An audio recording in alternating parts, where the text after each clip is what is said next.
Salut, mon nom c'est Karen et dans la vidéo, je vous présente 5 façons de décorer la couverture craft de votre planificateur créatif. Bien sûr, vous pouvez décorer la couverture avec le logo embossé, mais vous pouvez aussi décorer l'endos.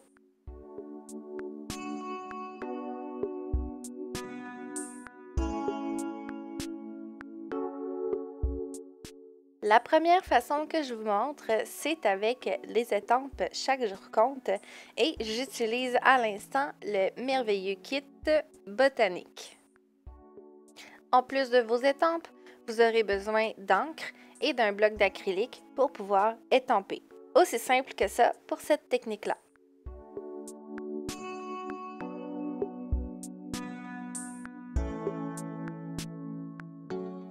Pour reproduire le design que je vous montre à l'instant, c'est simple et un des petits trucs que j'aime bien suivre, c'est de toujours étamper mon étampe sur le côté en m'assurant qu'une partie de cette étampe-là, justement, sorte du cadrage, donc sorte de ma couverture, pour vraiment donner un effet de grandeur.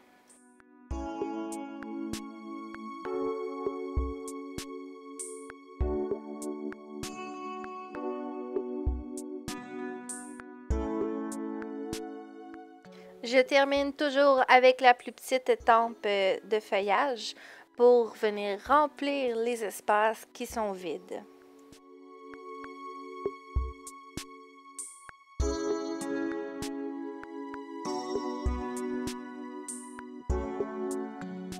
Et voilà, c'est vraiment pas plus compliqué que ça, seulement quelques étampes, de l'encre et un bloc d'acrylique et vous avez un design vraiment magnifique.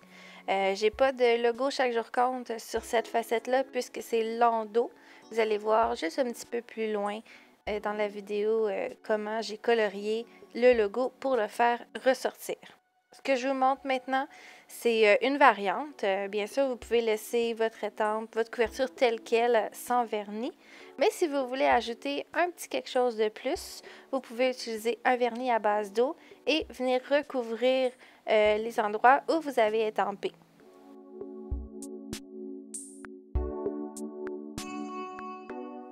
Pour colorier le logo Chaque jour compte, j'utilise le crayon Memento Pain du Nord. Je fais d'abord le contour avec la pointe fine et finalement, je vais venir remplir avec la pointe un peu plus large. Voilà!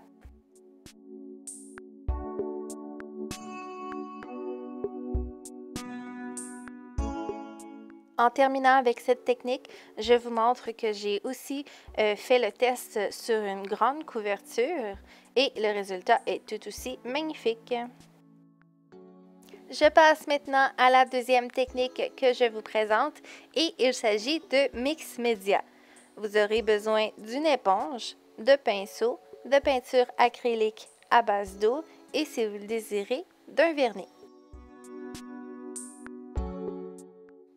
J'ai eu envie de créer une voie lactée un peu imaginaire, alors c'est pour ça que je travaille avec une éponge pour donner un effet diffus à mes taches de peinture. Donc, simplement en trempant l'éponge dans la peinture, je viens l'appliquer en tapotant et en créant mon motif.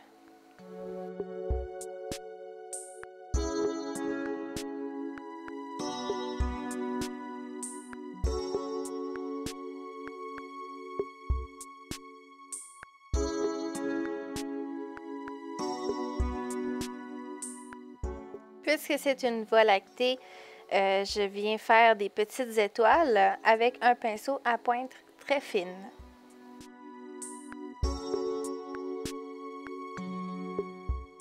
En terminant, vous pouvez appliquer une couche de vernis à base d'eau. Bien sûr, cette option est facultative.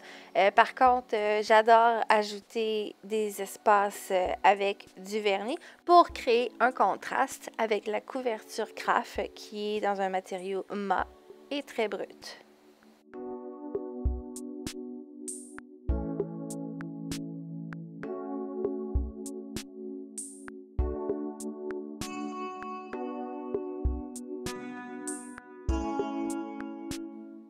Vous l'avez deviné, la troisième technique que je vous présente dans cette vidéo, c'est une couverture décorée avec les washi tape.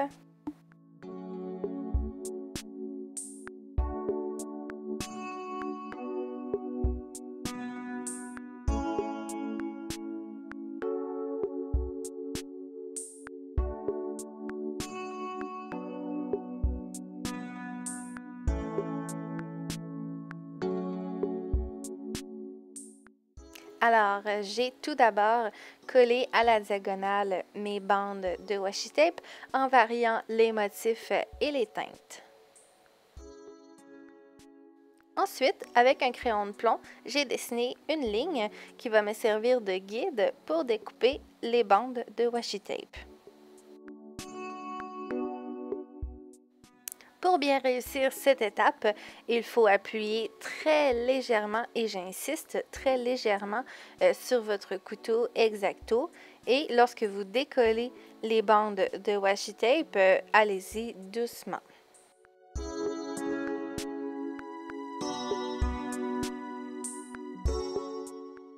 Et voilà, vos options sont vraiment infinies avec cette technique.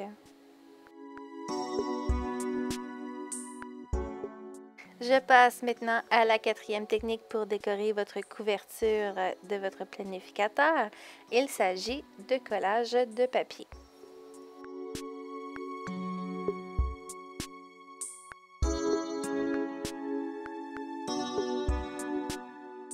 Nul besoin de rendre les choses compliquées. Vous pouvez simplement sélectionner quelques papiers à motifs que vous aimez bien. Ensuite, vous les découpez dans le bon format. Et finalement, vous les collez avec une colle double face.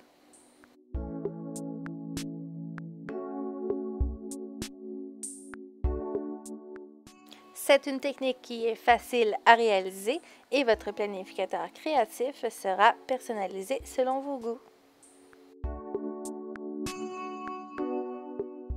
La dernière technique demande un peu de pratique, mais tout le monde peut y arriver.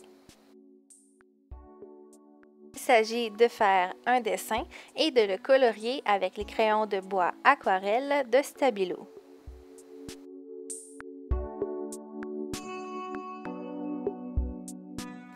Une fois votre dessin tracé, laissez-vous aller avec les couleurs et les textures que les crayons Stabilo vous offrent de faire.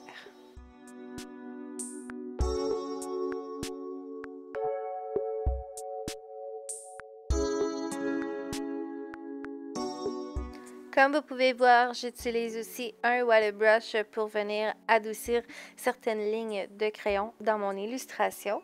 L'important, c'est de ne pas trop utiliser d'eau.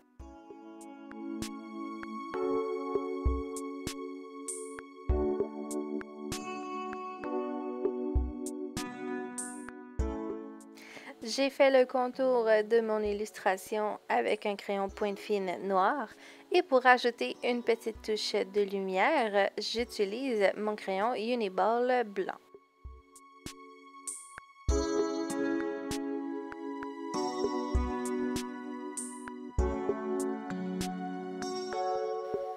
Et voilà, il n'y a pas plus personnalisé que ça.